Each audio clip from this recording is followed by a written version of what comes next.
So we're back at the plant spirit of Huaira Caspi.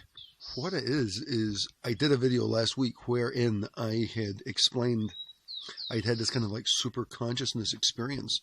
And I did a video almost like a year ago where I'd done a little bit of it and I'd had some sort of positive experience. You know, I felt like it had helped me with fear, whatever. But whatever, that's not what it's about. Duh. What it is, and it sort of makes sense. I mean, it's called sacred tree essences. It's not called silly trees which don't do anything essences. Huaira Caspi is a serious, major shamanic tree. You know, you hear these stories, you know, and this is one of the cliches which is going around the ayahuasca circuit for 10 years, for how many years, 50, 20 years. And the cliche is that while the, supposedly the plants, possibly the plants explain to the shamans how to make ayahuasca. How could that be possible? Plants don't talk, right? Plants don't talk. And what an extraordinary experience it would be if that was somehow possible, right?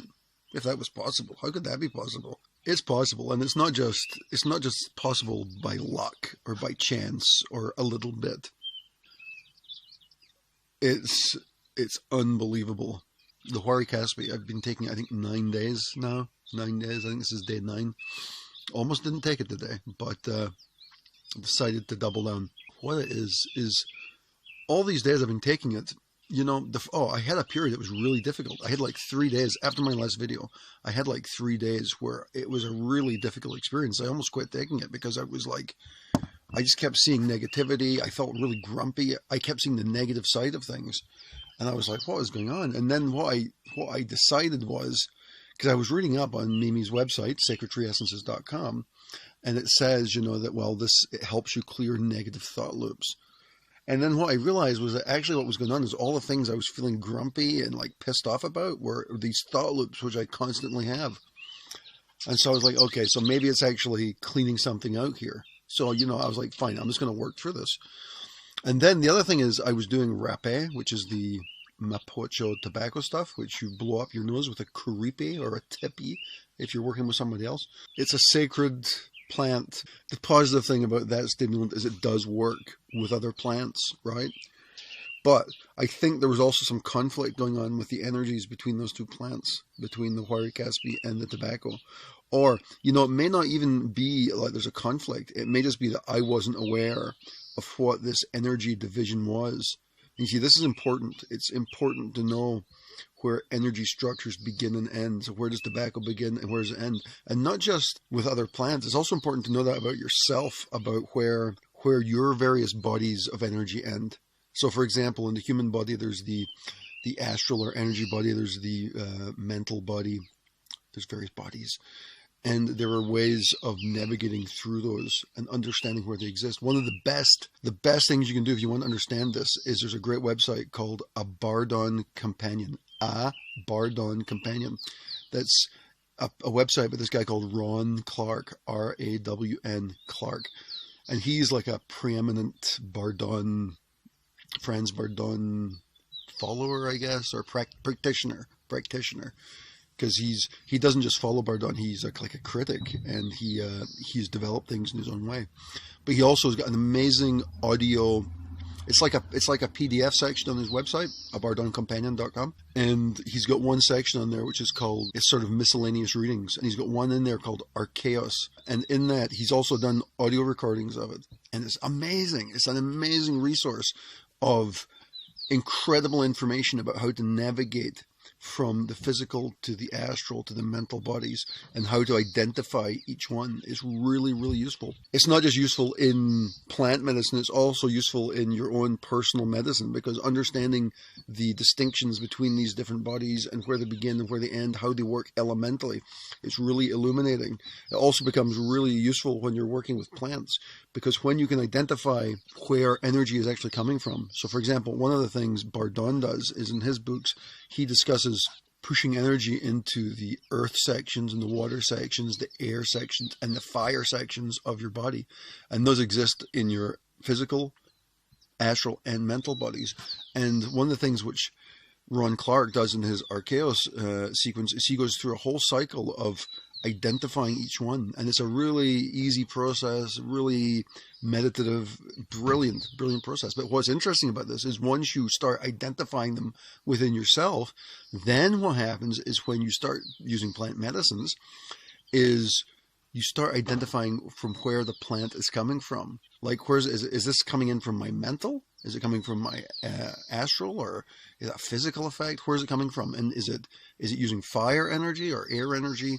And so it really gives you a sort of chart of, and it's a simple chart really, but it's like a grid structure of how to understand how this energy is emanating into your system, which I think is really useful. That was a little bit of a side note there, right? I'm getting carried away. So I had this difficult period where what I thought was, okay, I'm having some kind of conflict with the rapé. So I stopped the rapé, and then I started getting really energetic. Like, this is the next day.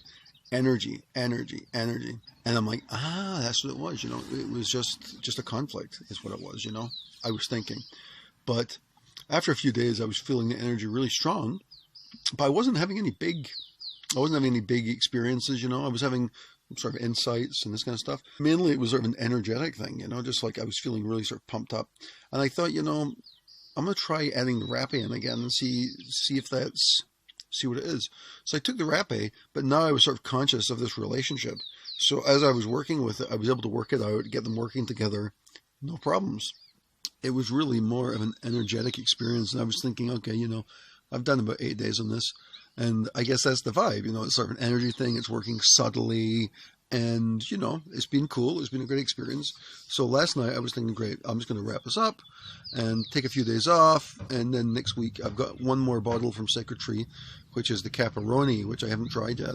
So I'm like, I'll take a few days off, and then next week I'll move over to the Caparoni and get into that vibe, right? So there was a few days I'd actually done quite a few drops, So I had, one day I took 15 drops. 12 drops is the standard dosage. And when I did the 15 drops, that night I was having big downloads, like a lot of sort of information coming in. But it seemed like it was sort of based around me. It was sort of my information. And also, when you do these plants, like I do this energy work in the morning, and the energy work is massively amplified, right? You get a big amplification of the energy also. So it was cool. So I took it in various dosages. The 15 seemed like it was a bit too much. And there was an event from the 15. What happened is, last week I did a class lecture, and I said I had this super conscious experience. And I had a very similar experience this week after my class lecture. That was the day I did the 15 drops. And I went in, and then I lectured for 5 hours. So that puts quite a lot of stress in your mind, I guess. It sort of tires you out. So I left, and as I was driving home, I had like another sort of super conscious experience, but it was different. What it was it actually seemed to be breaking into the crown chakra, because it came down through this section of the crown. And the way you explain this is there's a thing a lot of times you experience in ayahuasca. It's called like synesthesia. It's where you smell colors and you taste sounds and this kind of thing. This is what happened to me as I was driving home. And there's this thing that happens sometimes to me when I do ayahuasca. It's like all of a sudden you become aware. And you become aware of a whole bunch of stuff, but it accesses you through synesthesia. And it's in that moment you think to yourself, oh, fuck. What did I get myself into? Why did I do ayahuasca again? I forgot about this stuff. It's so huge. It's so huge. It breaks all the boundaries of the human sensory system. And you suddenly think, oh my God, this happened to me driving home the other night. And I was like, okay. And, I breathed through it. It was cool. Managed it. And what I'm trying to do when these events happen to me, like these sort of super events, what I try and do these days is, now what I used to do is I used to sedate. I used to get scared and sedate. And what I'm trying to do now is it's almost like if you're a surfer and you see the wave coming, you dive into the wave, right? You don't like run away, you dive into it. So that's what I do now. So I focus on a central point and I dive into it. So I do that, and it works. And no problems. Got through it. no big deal. And then yesterday I did about 10 drops. Actually, I woke up in the morning and you're supposed to take 3 drops, and I was feeling pretty bold, like heroic. So I just took 8 drops, right away, and whatever. And I did some rapé. I did a lot of rapé, and seemed to go fine. Went out with the kids, played with the kids all day down at the park, did some yoga, did some tai chi, did some qigong. I was at the park for a while, so I was doing all these cool energy practices. It felt awesome. It's sort of spring here, so the grass is really green, and it was just beautiful doing yoga on the grass. It was awesome. And then when I got home, I think I took 3 more drops, and then I forgot about it, really. We had a nice sort of family night, watched films with the kids. Then I went to bed. Right, no big deal, right? And I was thinking, I've got the vibe. Huaira Caspi is cool. Really more of an energetic medicine, I was thinking. And, I think this will be my last day. Boom. 1 o'clock in the morning comes around. I'm having this dream. I become lucid suddenly. And in my dream, I'm getting information about curing people. And, there was a lot of information, so I probably can't relate it all. But what happened was I start going in the dream. There's like sick people, and I'm being told which medicines to use. And so there's like a whole bunch of medicines, and there's like Ajo Sacha, and there's like Sharik Sinango, whatever it is, and I'm like being told to like use this medicine and give it to the patient. I'm like, okay, Ajo Sacha? And it's like, no, not Ajo Sacha. It's Ajos Negro. It's another medicine. I'm like, oh, okay. I'm like, okay, I'll do that. And it's like, yeah, and use it in this way. I'm like, okay. So I'm like, and this is all in the dream, right? So I'm sort of lucid, and I'm like, I'm going through this. I'm like, what's going on here? I'm like, and then there's another sick patient, and I'm like, okay, what do I do here? And it's like getting information, and I'm like, okay. And I suddenly wake up. I'm like, wow, I'm like, that's kind of like shamanic information. I'm getting sort of information about how to cure people, and then boom, I get this massive opening of the Huaira Caspi and become aware of its spirit. And I'm in bed, and I can feel the spirit. And the spirit, it's kind of a synesthesia experience. You kind of can taste it and smell it, and it's kind of like, it feels like damp wood. It's like a damp wood taste, smell, something like that.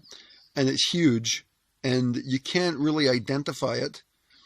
But then I just start getting downloads of like information about how to cure people, and another cure and another cure. This is how you cure this. This is how you cure this. This is how you cure this. And it's like, boom. And this is a cure. And this is a cure. And this is a cure. And this is a cure. And then you can use this medicine and this medicine. I'm like, what the hell? So this is turning in, and it's got the vibe of an ayahuasca ceremony, right? It's like, boom, boom, boom, boom, boom. But there's like information. But I didn't know how to manage the energy. So it's coming in. And the energy's really coming up, and it's like I'm getting a little tenuous. I'm getting a little scary. Like, can I manage this energy? Can I manage this? Thinking about sedation. I'm like, maybe I should sedate myself. This is really heavy. This is like so much information. Holy shit. And I'm like, dude, just relax. Just breathe into it. Dive into the wave. So I'm like, breathe in, breathe out, breathe in, breathe out. And then I'm feeling it. And I start bringing the energy down a little bit, It's amazing. But I'm thinking, okay, I need to, it was just so big. It was so big. It was so massive. So I did what any self-respecting shamanic trainee would do, apprentice. I went on Facebook. Why not? So I grabbed my telephone, went on Facebook, did a chat with a couple of people. And because I'm just trying to sort of come to terms like with what's going on, like what is going on, man? Because I wasn't expecting it. And this may be the first time I've actually received specific healing information. I think it is. I don't think I've had big psychic experiences, big spiritual experiences, but this is the first time I've been taught. I think I'm pretty sure it is the first time I've been taught how to cure people. No. Don't remember any of the stuff, right? Don't remember it. But so the way I'm thinking of this is almost like some kind of shamanic initiation. It's sort of like opening up and saying, look, this is what it is. This is the playing field, Scott. Do you want to do this? That's what it is. So, thinking about that. The thing is, when you first meet a spirit, it's always overwhelming. And you freak out, and you're like, whoa. It's easy if you're on ayahuasca because it's an automatic sedative. So you're like, yeah, I can handle anything, man. But if you're just sitting around and you're in the presence of a spirit, it's a different vibe, you know. But it was so I took more Huaira Caspi today. Did some rapé also. Lowered the dosage. Because I think what it is you've got to sort of become comfortable. You got to become comfortable with the spirit energy. Because you can't be working on that level of like, oh, it's huge and scary just by its size, right? It's just you got to sort of get comfortable in the space, right? You got to get comfortable in the space to understand it. So I'm going to stick with it for a little while. I was actually planning on switching to Caproni tomorrow, and I may still do that, but I've doubled down on the Huari today. It might be the last day of Huari, but what a mind-blowing experience. But that's from an essence. Those essences are really powerful. And then you think, you can do them. Some people do them and they don't feel anything. You don't feel anything. And I didn't feel anything from this either for several days. And it's like a confluence of your energy and your willingness and your goodwill, and somehow you make the connection and the plant trusts you enough to show you a little bit of information. It shows you just a little glimpse. And then you have to decide, okay, is this something that I can do? And then, the other questions are, I've been pushing this whole thing about Kundalini, self-realization. And of course, I was thinking about this last night. I was thinking, well, what'd you do? Is it because the shamanic path seems different than that Kundalini path, But then on the other hand, Kundalini seems kind of egoistic in a way. Oh, I'm going to be self-realized. Whereas the shamanic path is, well, listen, I'm going to help other people cure them. Now, karmically, that seems better, right? Than, I'm going to make myself a god man or whatever, right? But as I was thinking this, the plant, the Huaira Caspi said to me, he's like, well, it was like a lot of your Kundalini experiences come from the plants, I mean, this is how it all started, was from the plants. So it's not like you're really making a choice. You've just made an artificial understanding of it. And the idea was that, if you go down the plants of the path, if you go down the plants of the path, if you go down the path of the plants, the other side will just be taken care of anyway.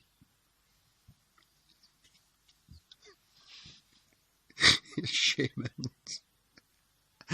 Right? I mean, yeah. Apparently, if you're on the internet, you can tell people you're a shaman, and you can tell people you can tell people all kinds of stuff, you're an intellectual, you're a depth psychologist, you're all kinds of things without any qualifications of any kind. So I'm gonna have a good think about that. What kind of qualifications can I posit to the World Wide Web and get away with, right? Been thinking about doing ayahuasca again. My shaman Julian's coming back in a couple of weeks. Don't know. Thinking about it. After the synesthesia experience, I'm like, are you kidding me, dude? You're crazy. Having all these experiences with different plant spirits, the ayahuasca would tie it all together and give it like some kind of context. And these plants I'm doing, dude, these experiences I'm having are already pretty heavy psychedelic experiences, right? I mean, last night was very ayahuasca-esque. So it's not that different at the end of the day. It's just thinking makes it so. Anyway, that's it for just now. I'll be back. I'll be back with more expert information, as only the internet can provide. Yeah. Peace.